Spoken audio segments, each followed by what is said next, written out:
So today we will discuss about excess demand. What is excess demand? When there is more demand in the economy as compared to supply, then the situation is known as excess demand. जब economy में supply से ज़्यादा demand हो जाए तो उस situation को हम एक्सेस डिमांड का नाम देते हैं।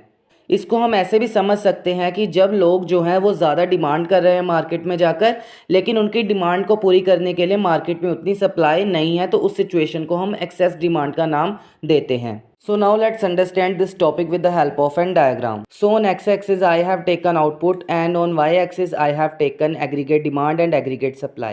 So ये मेरी aggregate supply है, सप्लाई वही रहेगी लेकिन aggregate demand में फ़र्क आएगा। तो ये क्या है? ये मेरा aggregate demand है। इसको मैंने AD1 का नाम दिया है क्योंकि ये पहली डिमांड है। अब डिमांड बढ़ जाएगी और डिमांड बढ़ने की वजह से क्या होगा? डिमांड बढ़ने की वजह से एक इन्फ्लेशनरी गैप आ जाएगा। वो किस तरह से होगा? तो पहले हमारी जो एग्रीगेट डिमांड थी वो थी AD1 और जब एक्सेस डिमांड हुई, डिमांड बढ़ गई तो